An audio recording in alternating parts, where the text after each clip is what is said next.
this is Brianna.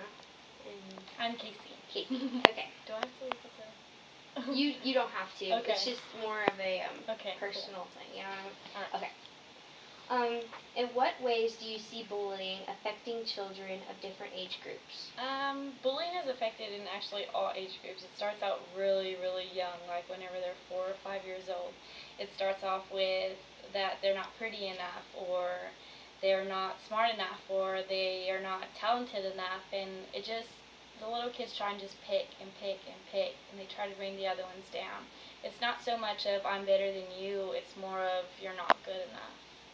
So, I mean, it affects all ages, and as far as going into high school, you have your cliques, and you have you're not as popular as I am, or you're not in cheerleading or football and stuff like that. So, I mean, it affects all different age groups. Yeah, so it doesn't, like, discriminate or anything? No, it does not discriminate at all. Okay. Okay. What has Rays of Hope done to help prevent bullying in schools and in the community? As far as us helping prevent, we don't really deal with bullying so much. Since we're a children's grief center, I mean, kids come that have been bullied and stuff like that.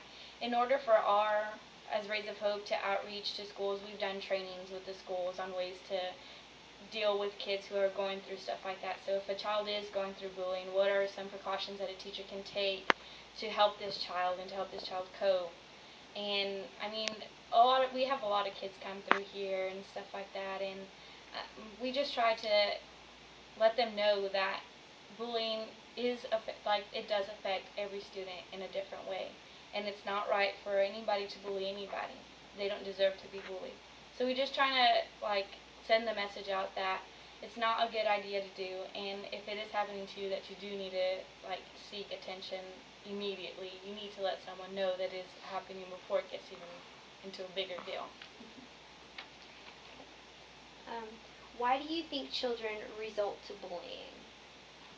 A lot of times it has to deal with their home environment, because sometimes when a child is bullied, they start to bully because they think it's okay. Well, they're doing it to me, why can't I do it to anybody else?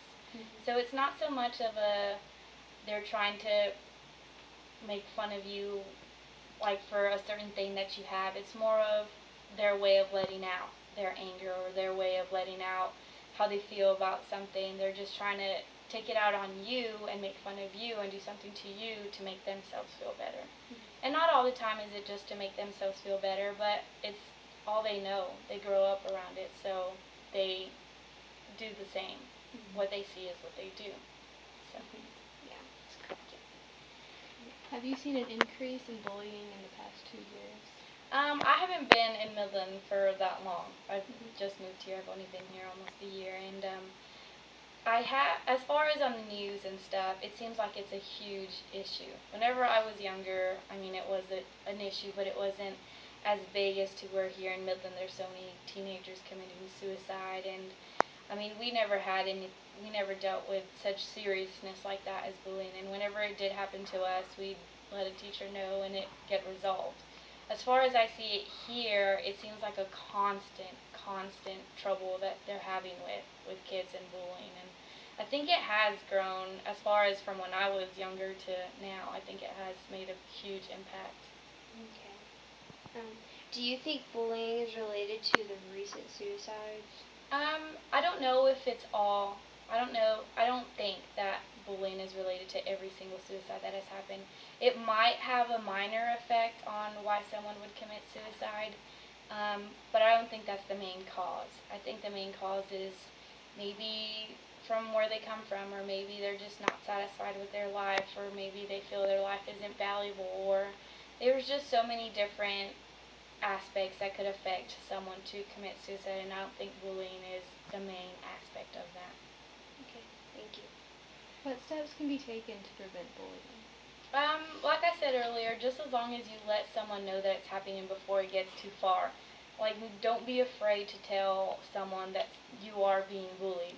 And I think that's what happens a lot, is that children are afraid that they're going to tattletale, and they're going to get in trouble, and they're going to be made bullied even more because they told on you. But I think if we just teach kids to let them know that it's okay to talk to someone, and that it is all right to let them know you're being bullied, I think that's the first step we need to take to stop the bullying.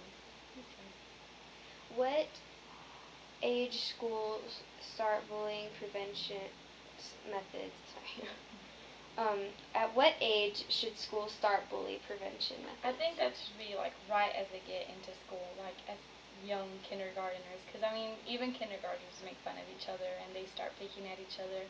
I think that's where they need to set the ground rules. Even whenever they're at home, they need to set the ground rules before they even get to school. I think that they should set the rules of it's not nice to make fun, it's not nice to put someone down, it's how would you like it if they did that to you? So I think that it starts at a very young age that they need to start that, because if they don't learn at a young age, then they're going to keep on going, and then they're just going to think nothing of it because they didn't learn whenever they were younger. Yes. Well, thank you very much You're for welcome. your interview. We very much, Lisa, appreciate it. You're welcome. If we have any more questions, would you mind answering them for us Sure. over the phone or anything? Not a problem. Okay.